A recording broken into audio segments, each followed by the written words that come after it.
છોટાઉદેપુરમાં વિદ્યાર્થીઓ જોખમી મુસાફરી પણ કરી રહ્યા છે। એ ઘટના માત્ર આજકાલની નથી। છેલ્લા ઘણા સમયથી આ વિસ્તારના વિદ્યાર્થીઓ વાહનોમાં જોખમી સવારી કરી રહ્યા હોય તેવી ઘટના સામે આવી છે। આ દ્રશ્યો 13 ડિસેમ્બરના છે।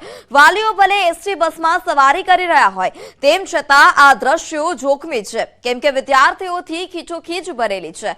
બસની ક્ષમતા કરતાં વધારે વિદ્યાર્થીઓ ભરેલા હોય તેવા દ્રશ્યો સામે આવ્યા છે છોટાઉદેપુરમાંથી।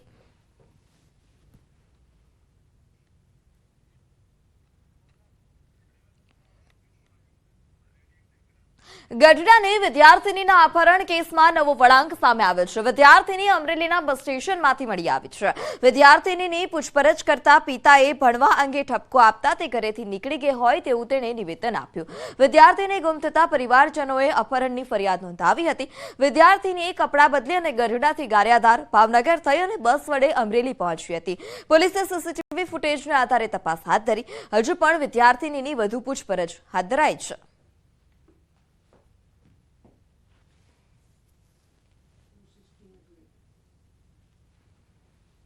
તેના ફાધરે તેને ભણવા બાબતે ઠપકો આપેલ હોય તેવી હકીકત છે તે પોલીસ સામે આવી છે।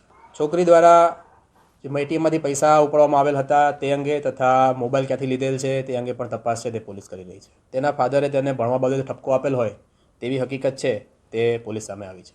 છોકરી દ્વારા નકલી ડીવાયએસપી વિનીત દવે તેમજ સહ આરોપી શૈલેન્દ્ર વ્યાસ વિરુદ્ધ વધુ એક પોલીસ ફરિયાદ નોંધાઈ છે। વિનીત દવે અને શૈલેન્દ્ર વ્યાસ વિરુદ્ધ અલગ અલગ આઈપીસી હેઠળ કલમો ઉમેરવામાં આવે છે અને ફરિયાદ નોંધાઈ છે। આરોપીઓએ ગોંડલના ભાર્ગવ જસાણીની પત્નીને ઈપીએફઓ સેન્ટ્રલ ગવર્મેન્ટમાં નોકરી આપવાની લાલચ આપી હતી અને 16,51,000ની છેતરપિંડી કરી હોવાનું સામે આવ્યું છે। જ્યારે અન્ય બે વ્યક્તિઓ પાસેથી 34 લાખ રૂપિયા સરકારી નોકરી અપાવવાની લાલચે ખંખેર્યા હોય તેવું પણ સામે આવ્યું। ત્યારે આ સમગ્ર મામલે Gondal city B division police દ્વારા વધુ તપાસ હાથ ધરાઈ છે।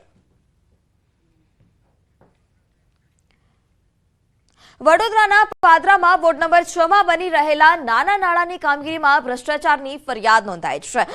વોર્ડ નંબર 6ના કોર્પોરેટરે નાળાની કામગીરીમાં ભ્રષ્ટાચાર થયો હોવાનો આક્ષેપ કોન્ટ્રાક્ટર પર લગાવ્યા છે। નાળાની કામગીરીમાં હલકી ગુણવત્તાના મટીરીયલનો ઉપયોગ કરાતો હોવાનું પણ સામે આવ્યું, જેથી વોર્ડના કોર્પોરેટરે કામગીરી અટકાવી છે। કોન્ટ્રાક્ટરની કામગીરીમાં અનેકવાર બેદરકારી પણ સામે આવી છે, તેમ છતાં કોઈ પગલાં નથી લેવાયા।